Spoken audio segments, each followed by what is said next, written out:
At 05:30 in the morning, on December 16, 1944, the Ardennes forest erupted. Roughly 1,900 German guns and rocket launchers opened fire along an 80-mile front. The shells came down on sleeping American positions in waves, tearing apart pine trees, collapsing log bunkers, and scattering frozen earth across the snow.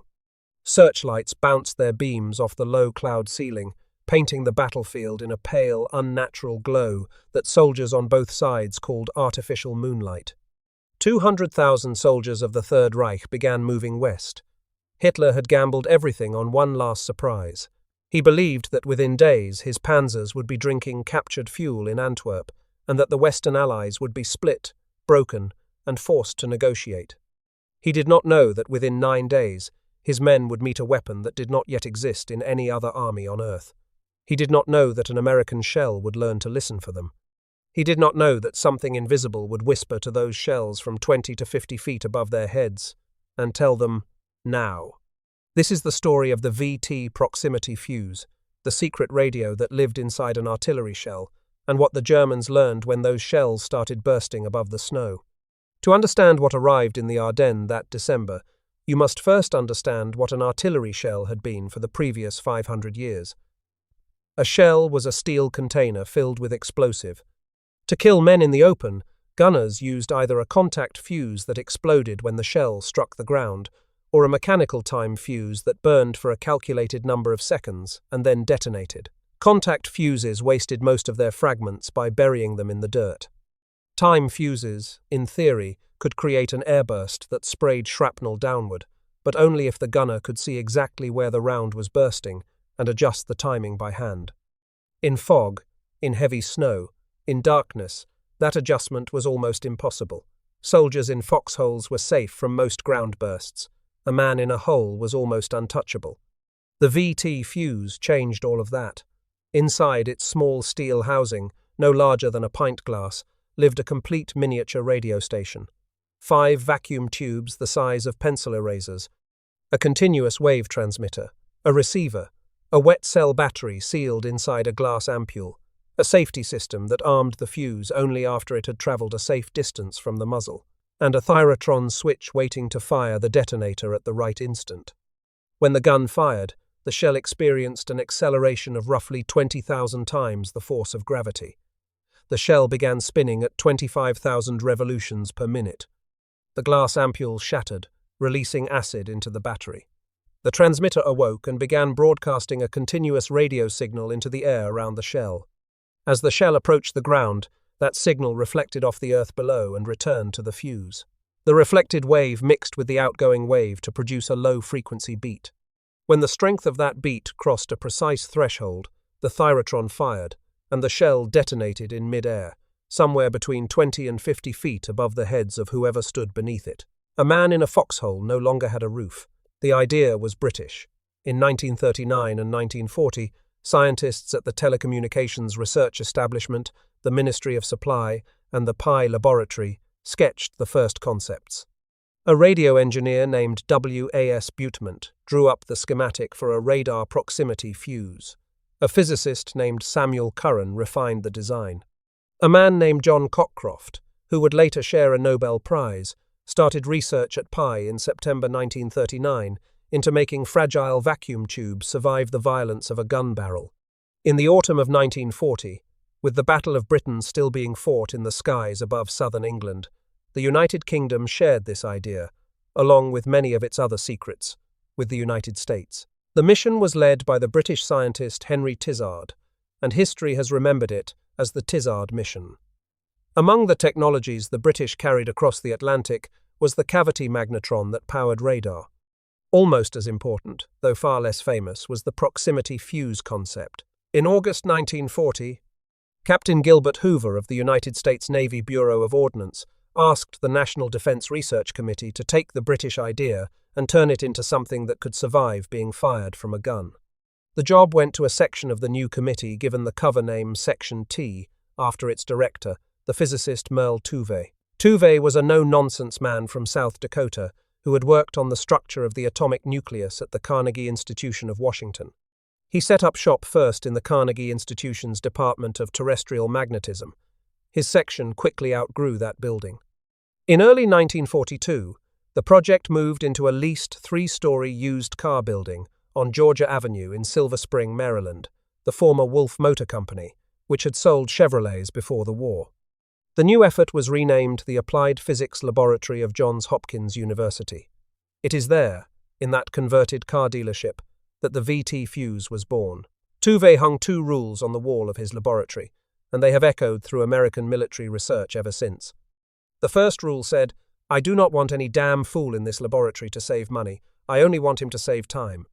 The second rule said, "Shoot at an 80% job. We cannot afford perfection. Do not try for an A.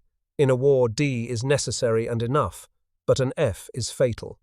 His scientists obeyed. Among them was a young physicist named James Van Allen, who would later become famous for discovering the radiation belts that bear his name. Van Allen spent his war designing miniature vacuum tubes, tough enough to survive the concussion of a 5-inch naval gun. Another physicist on the program, Ralph Baldwin, later described the central engineering problem of the fuse in a single sentence. "Imagine," he wrote, "a good-sized girl standing with all her weight on one stiletto heel, bearing on a tiny glass tube. The tube had to live through the equivalent of that pressure and then keep working perfectly while spinning hundreds of times per second." The cover name VT came from a Navy captain named S.R. Shoemaker. He chose the letters because they sounded like they could mean variable time, the existing class of mechanical time fuses that everybody already knew about. If a German engineer captured a document mentioning the VT fuse, Shoemaker hoped he would simply assume it was a new ordinary time fuse and move on. The Army adopted its own cover name for the same device, calling it the POSIT fuse. Both names were lies on purpose. The actual nature of the device, a tiny radio inside a shell, was a secret guarded as fiercely as anything else in the war. The American industrial response was staggering. More than 87 companies in over 110 factories built parts for the fuse. Sylvania Electric, the great producer of radio tubes, devoted 10,000 workers, mostly women, to the manufacture of those eraser-sized vacuum tubes. By the end of the war, Sylvania alone was producing about 1 million tubes every 2.5 days. That single output exceeded 2/3 of the entire pre-war American radio industry. General Electric reopened a plant in Cleveland that had once made Christmas tree bulbs and turned it into a tube factory. The Crosley Corporation in Cincinnati, more famous for radios and small cars, became one of the 5 primary fuse assemblers. The Wurlitzer Company, which built theater pipe organs and jukeboxes, contributed precision assembly. Even Eastman Kodak helped. By the end of the war, more than 22 million fuses had been produced. The unit cost dropped from $732 in 1942 to about $18 by 1945. The total program cost reached approximately $1 billion in the currency of the time, the equivalent of more than $14 billion today. Apart from the Manhattan Project that built the atomic bomb, no single American weapons program of the Second World War cost more. The first combat success came on January 5, 1943, in the South Pacific. The light cruiser United States ship Helena fired a 5-inch gun loaded with the new shells at a Japanese H-eval dive bomber, and the aircraft fell out of the sky. The fuse worked. Aboard the Helena that day was a Navy captain named William Parsons, known to everyone as Deke. He would later, on a different mission, climb into a B-29 bomber called the Enola Gay and arm the atomic bomb that fell on Hiroshima. But for the rest of 1943, and for most of 1944, the VT fuse was not allowed to be fired over land. The reason was simple. Every shell fired had a chance of being a dud. Every dud that landed on enemy-held ground was a chance for the Germans to find it, take it apart, understand the radio inside, and either copy it or, even worse, build jammers that would protect their bombers and missiles from Allied airbursts. So the fuse went only to ships. It defended American carriers in the Pacific. It guarded the invasion fleets at Salerno and Anzio. It killed the kamikaze pilots off Okinawa. But over Europe, it stayed silent. Then came the V-1. In June 1944, the Germans began launching their flying bombs against southern England. Each was a small, pilotless aircraft carrying nearly a ton of high explosive, traveling at speeds approaching 400 miles per hour. The British called them buzz bombs, after the sound of their pulse jet engines. They flew low and fast, and the existing anti-aircraft guns could barely hit them. On June 12, 1944, the VT fuse was authorized for use against the V1s along the Channel coast.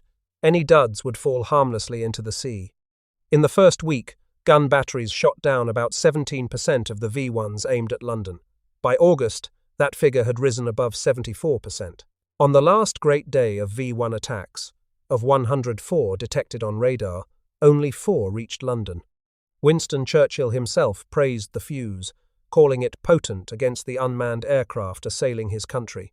When the German army began launching V1s at the recently captured port of Antwerp, the same defence was rushed to Belgium. Special Royal Air Force Lancaster bombers, authorised by Churchill personally, carried the latest fuses from Cincinnati to Antwerp by way of England. One American anti-aircraft battalion shot down 48 of the first 75 V1s aimed at the Antwerp docks. The port stayed open. The men ashore had no idea what was protecting them. By October 25, 1944, the combined chiefs of staff agreed that the VT fuse could be used in the anti-aircraft role over land. But the original date for its release as a field artillery shell, fired at men on the ground, was set for Christmas Day, 1944. That date had been chosen because the planners assumed the war would have moved deep into Germany by then, and any duds would fall on enemy soil where they could not be recovered before the Allies arrived to overrun the area. The German attack of December 16, 1944, made all of those plans obsolete in a single morning. The 3 German armies of Field Marshal Walter Model came out of the Eifel Hills before dawn. To the north, the 6th Panzer Army of Sepp Dietrich, a longtime Nazi Party paramilitary commander turned senior Waffen-SS officer, drove for the Meuse River with the 1st SS Panzer Division leading the way. In the centre, the 5th Panzer Army of Hasso von Manteuffel attacked through the dense Schnee-Eifel forest toward the road junctions of Sankt Vith and Bastogne. In the south, the 7th Army of Erich Brandenberger pushed forward to protect the southern flank against an inevitable American counterattack. Behind them came 19 divisions, 1,400 armoured vehicles, and 2,600 guns. The weather had been chosen with care.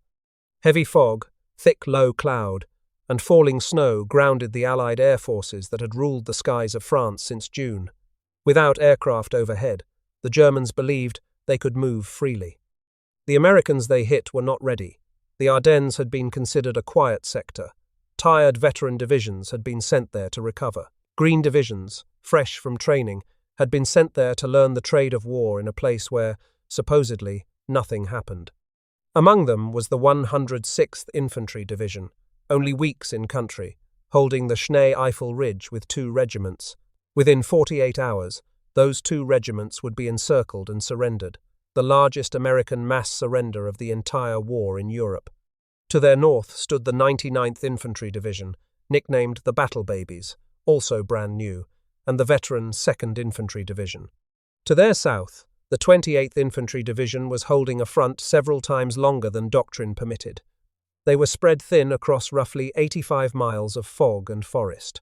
They had 242 Sherman tanks, 182 tank destroyers, and 394 corps and divisional artillery pieces. Against them poured 83,000 defenders trying to absorb a tide of 3 or 4 times their number.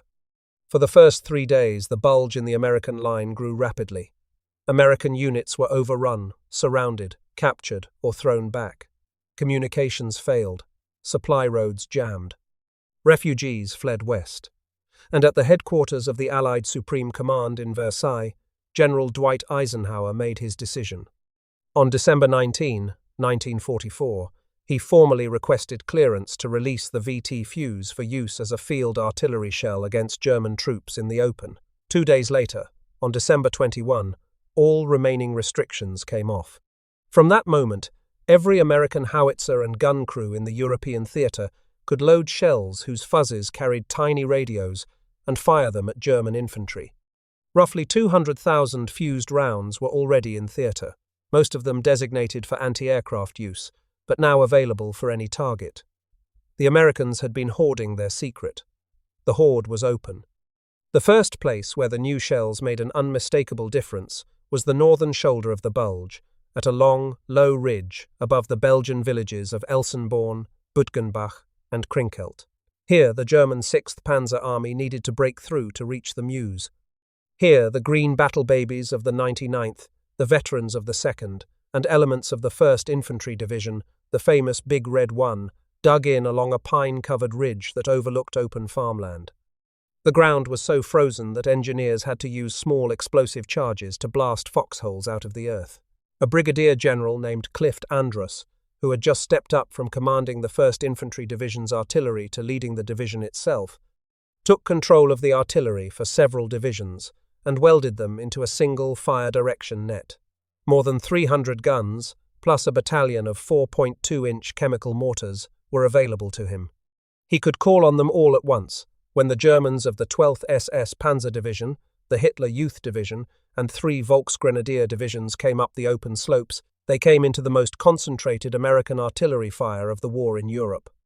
Around December 21 and 22, 1944, the divisional artillery of the Big Red One and supporting corps battalions fired roughly 10,000 rounds in a single day in support of the 26th Infantry Regiment at the village of Dom Butgenbach. German tanks broke into the American line in places, but, as one American historian recorded, not a single Panzer Grenadier managed to make his way close to the American defensive foxholes. The infantry that should have followed the tanks was no longer there. It was scattered across the snow behind them, killed or wounded by an overhead rain of steel that no foxhole and no shell crater could stop. On December 26, 1944, the 246th Volksgrenadier Division attempted its last attack on the ridge. According to the surviving American battle records, it was, in the words of an official summary, mowed down by artillery fire virtually at the moment of its start. The artillery concentration of an entire American Army Corps had made the Elsenborn position virtually unassailable. The young soldiers who died on those slopes were not the elite of the German army. The Volksgrenadier divisions were a creation of the late war, formed from displaced sailors of a vanished surface fleet, leftover Luftwaffe ground crews whose airfields had been overrun, recovered wounded, factory workers swept up in the last great combing, men in their 40s, and boys as young as 17. Manteuffel himself had complained before the offensive began that his Volksgrenadier divisions were filled with men who had seen little real combat and had not been properly trained. They came up the open fields toward Elsenborn Ridge expecting the artillery to be the kind they knew, the kind that exploded when it hit the ground. They put their faces in the snow and waited for the rounds to crash and pass them by. The rounds did not crash and pass them by. The rounds opened above their heads. There was, said one captured German prisoner, simply no defense. To the south, around the road hub town of Bastogne, a different story unfolded along the same theme. The 101st Airborne Division, hurried in by truck from a rest area in France, took up an all-around perimeter through deep snow, surrounded on every side by elements of 5 German divisions. Their acting commander was a brigadier general named Anthony McAuliffe, who, by background and habit of mind, was a divisional artilleryman. He fought, instinctively, with guns. When a German officer approached his perimeter under a white flag on December 22, 1944, demanding surrender, McAuliffe gave a one-word reply that has lived on in American memory. The word was, nuts. What McAuliffe really meant was that he would defend Bastogne with the field artillery battalions inside his perimeter. He had the parachute artillery battalions of his own division, the 377th, the 463rd, the 321st, and the 907th. He had the 420th Armoured Field Artillery Battalion attached from the 10th Armoured Division. He had the 969th Field Artillery Battalion, a segregated African-American unit equipped with 155mm howitzers. And he had the 705th Tank Destroyer Battalion, with its long-barreled M18 Hellcats. He did not have enough infantry, but he had guns, and from December 21 onward, his guns had the new shells. For days, the weather had grounded the Allied air forces. Then, on December 23, the cloud lifted.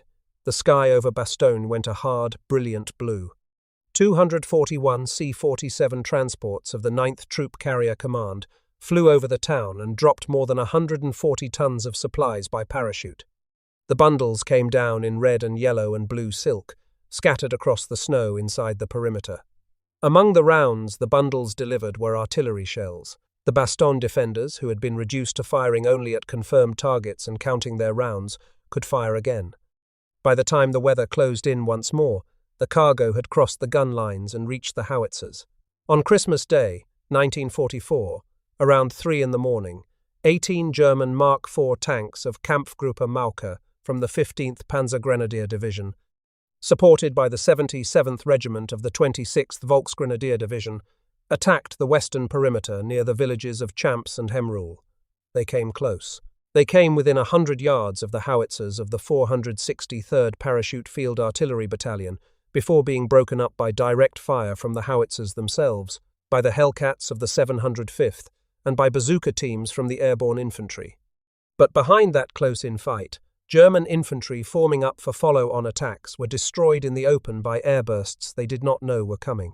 The 969th Field Artillery Battalion would later receive the Distinguished Unit Citation, today the Presidential Unit Citation, for its work at Bastogne, among the early such honors awarded to an African-American ground combat unit in the Second World War. 2 days later, on December 27, 1944, in temperatures of about 10 degrees Fahrenheit, the 951st Field Artillery Battalion under Lieutenant Colonel Karl Eisenberg fired its first official mission with the new posit ammunition. The men on the gun line that day were not certain what would happen. They had been told that this fuse would change the war. They watched the rounds rise, vanish into the grey sky, and then explode somewhere they could not see, far over the German lines. The unit history records the result tersely. 10 enemy tanks burning. The Forward Observer reported the new fuse as very effective. The most famous use of the fuse in the Bulge came along the Sauer River, on the southern flank of the battle, where General George Patton's Third Army was driving north to relieve Bastogne. Patton himself had attended a demonstration of the new shell on the very morning of December 16, 1944, the day the German offensive began. He had watched rounds of various calibers explode about 20 feet above irregular ground, and he had been deeply impressed. He had ordered the demonstration kept secret until the right moment. The right moment came on the night of December 25 and into the morning of December 26, 1944. A German battalion of the 212th Volksgrenadier Division attempted to cross the Sauer River near the Luxembourg town of Echternach into the path of the American 5th Infantry Division, the Red Diamond Division. They came down the far bank in the darkness in small rubber boats, on a wooden footbridge, and through the freezing water itself. American observers watched them step out from cover and called the fire mission. The shells came in from the south, climbed over the river, and detonated 30 feet above the German formations. In a letter Patton wrote afterward to Major General Levin Campbell, the Chief of Army Ordnance, he described what happened in the dry voice of a professional. "The new shell with the funny fuse," he wrote, "is devastating. We caught a German battalion which was trying to get across the Sauer River, with a battalion concentration, and killed by actual count 702. I think that when all armies get this shell, we will have to devise some new method of warfare. I am glad that you all thought of it first." In his post-war memoir, he simplified the figure to 700. He wrote, in his diary, that the German soldiers, attempting to swim back across the Sauer to escape the fire, were engaged in a pastime that was hardly healthy. The 10th Infantry Regiment, at the river that night, recorded in its own action report a single line that captured the shape of the next year of European warfare. Prisoners of war, the report said, also reported terrific effect of new artillery fuse on them. The American infantry began calling the new round a Christmas present for the Germans. Near the Hurtgen Forest, where American divisions had bled for months trying to root out dug-in defenders, the 8th Infantry Division caught a German patrol in a single fire mission using the new fuse. Roughly 90 dead were found in the open afterward. The Hurtgen had previously been a place where the Germans, dug in beneath stout log overhead cover, could absorb almost anything the American artillery threw at them. The new fuse did not need to find the trees. It found the gaps between the trees. It found the roads. It found the supply paths. Across the front, German prisoners of war began to report something they did not understand. American intelligence summaries collected the descriptions. The shells, the prisoners said, exploded high above their heads, with a sound unlike any shell they had ever heard. They detonated in places where there were no trees to set off a tree burst. They detonated at night, in fog, in snow, in rain. They detonated when the men were standing in old craters that should have offered protection. They detonated in the middle of marching columns. They detonated in defensive trench lines. There was, said one prisoner whose words were preserved in the Bureau of Ordnance War narrative, no defense. Quick, powerful bursts, he said, against which there was simply no defense. A captured order, found later, recorded that German commanders had begun offering rewards to any soldier who could find an intact American shell with the strange new fuse and bring it back. Almost none ever did. The fuse had a self-destruct mechanism that destroyed dud rounds before they reached the ground. The few that survived intact came down in places where the Germans never recovered them. There was one moment when the secret almost broke. In the chaos of the early days of the Bulge, retreating American units were forced to abandon a forward ammunition dump. When German forces overran it, they discovered nearly 20,000 artillery shells fitted with the new fuse. It was the worst case the planners had feared. 20,000 chances to take the device apart, study it, and design a counter. But the Germans, when they looked at the shells, did not understand what they had. Their own engineers had concluded years earlier that it was impossible to put a working radio inside an artillery shell, because no vacuum tube could survive the shock and spin of being fired from a gun. They had abandoned the idea. When they captured the dump, they apparently catalogued the rounds as ordinary timed ammunition and moved on. The proximity fuse was so far outside what they thought possible that they could not see it even when it was in their hands. In Allied intelligence, however, no one was willing to bet on continued German blindness. As soon as word of the captured dump reached London, 200 special jamming devices, designed by an American engineer named Winfield Salisbury, were fitted to American bombers operating over Germany. If the Germans suddenly fielded a copy, the bombers would have a chance. The copy never came. This is the part of the story where it is important to be careful. There is a famous quotation, often repeated, in which General Patton supposedly said that the funny fuse won the Battle of the Bulge for us.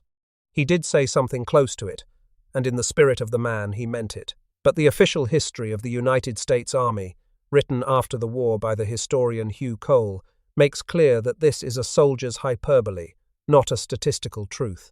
Most American artillery battalions in the Ardennes did not have access to the new fuse in any quantity until late December and early January. Most of the killing along the Elsenborn Ridge was done by mechanical time fuses fired by skilled gun crews. The proximity fuse added decisive weight at decisive moments. It did not, by itself, win a battle that was won by hundreds of thousands of cold and frightened men in foxholes and in tank turrets. What it did do was make certain things possible that were not possible before. It made the night a place where artillery could kill the way it killed in daylight. It made the fog a place where artillery could kill the way it killed in clear weather. It made open snow a place where infantry in the open could be slaughtered without an observer correcting the rounds by hand. It collapsed the long-evolved soldier's reflex of jumping into a foxhole when the shells came in. The reflex saved his life against ground bursts. Against the new fuse, the reflex meant only that he was face up under what was about to kill him. There is one other story from those weeks that must be told, because it lives next to the story of the new shells, and because it changes the meaning of them.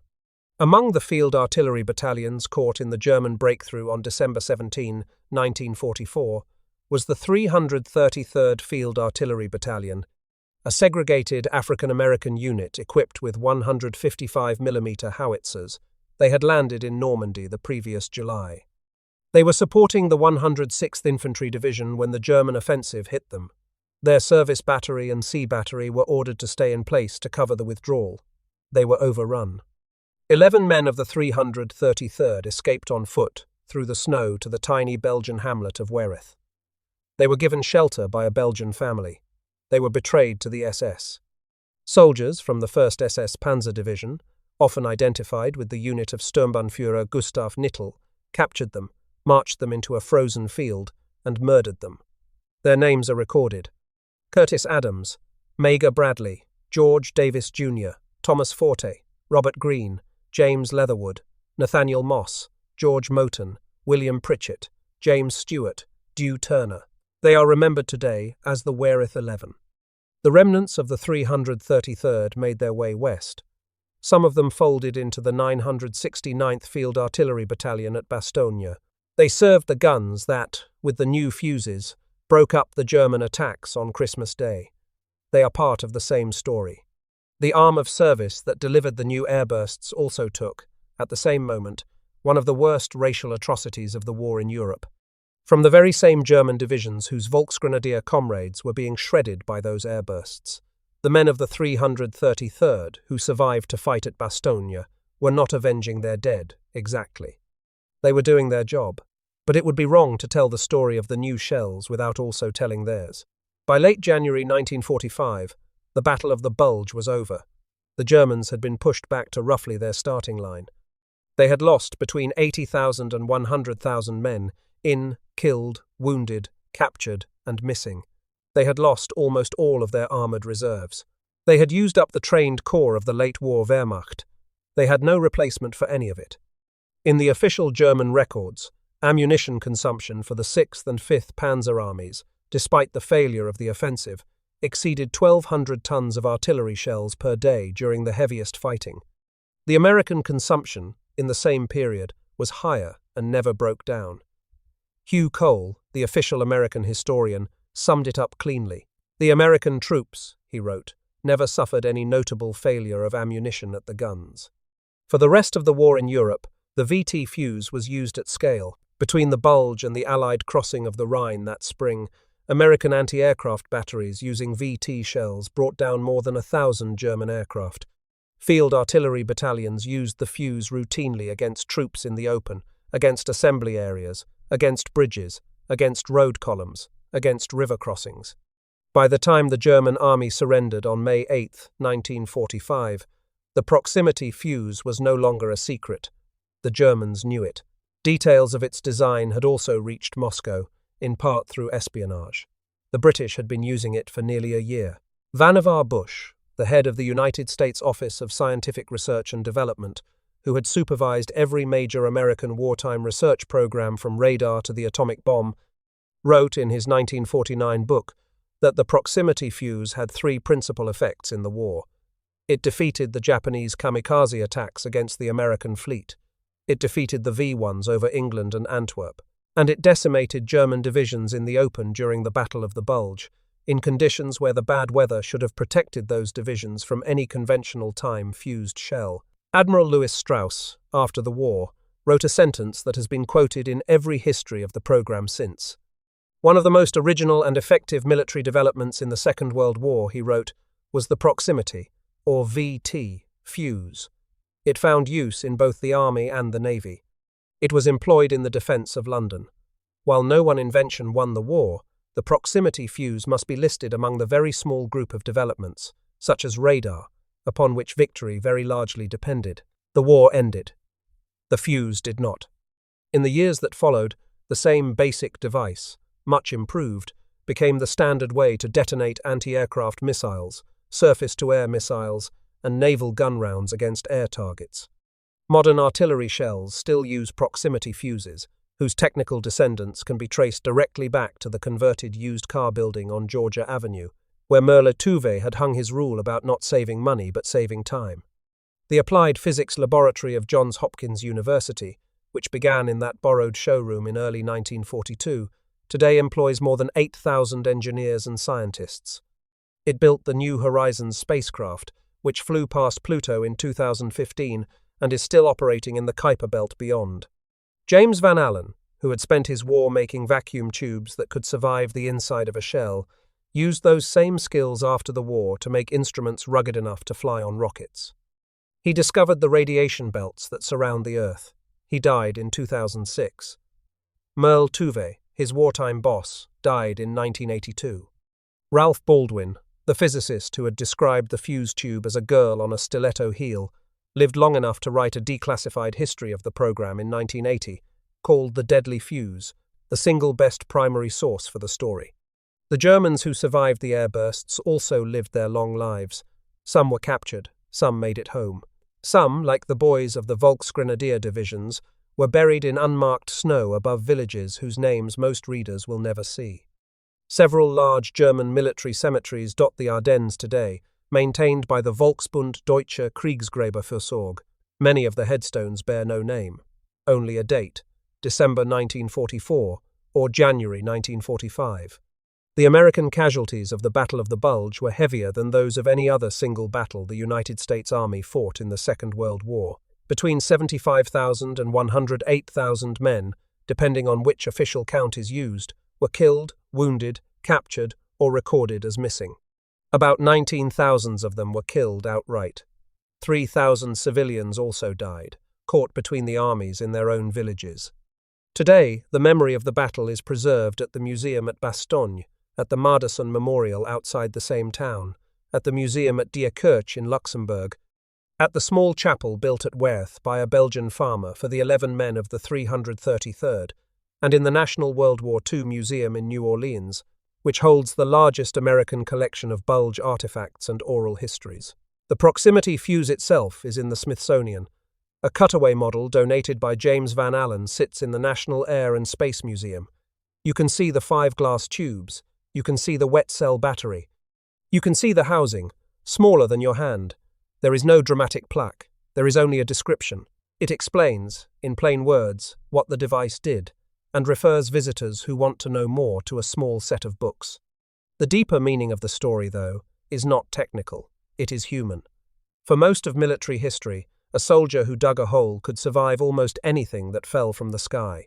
He could not always survive the bullet, or the bayonet, or the panzer track, but he could nearly always survive the artillery shell if he was quick enough and the hole was deep enough. The earth was his friend. The hole was his roof. For one cold winter, in a forest in Belgium and Luxembourg, that friendship broke. The Germans, coming up those slopes in the snow, had been raised on the lessons of their fathers from the trenches of 1915. Get into the hole, stay low, wait, the shells will pass over you. They had been told this in training. They had been told it by their veteran sergeants. They had been told it by every memory in their culture that knew anything about war. What they learned that December was that the lesson had ended. A new kind of shell had decided that the hole no longer counted. There was no place to hide on the open slope, and no place to hide in the forest gap, and no place to hide on the river crossing, and no place to hide in the assembly area in the rear.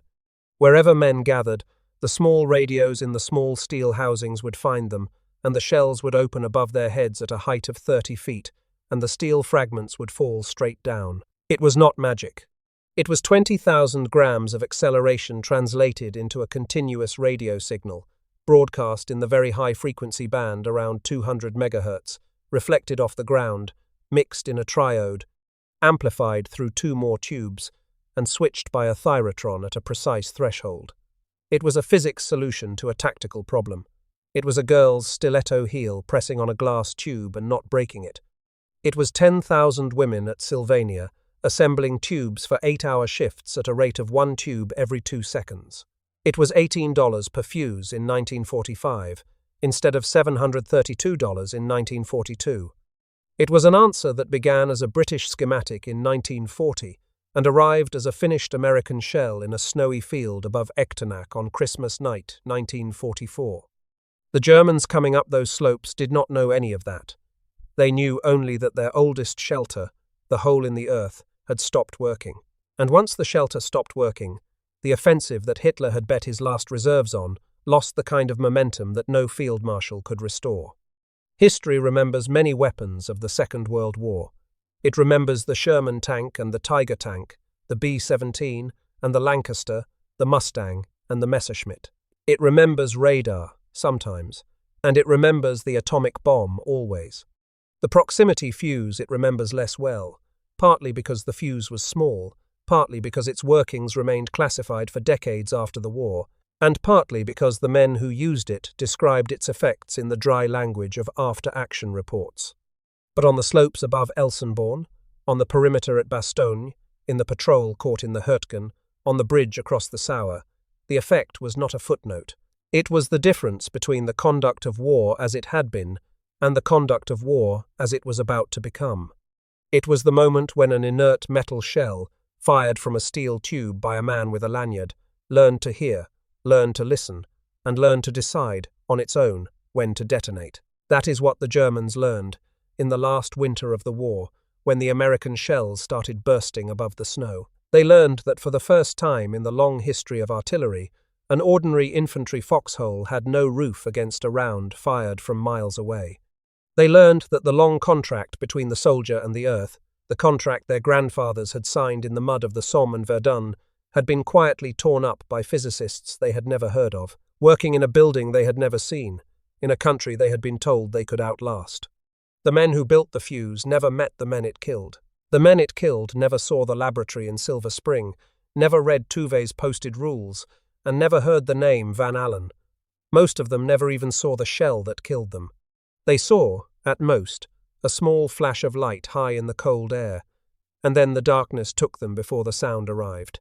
In the winter of 1944, the foxhole quietly lost the protection it had given soldiers for centuries.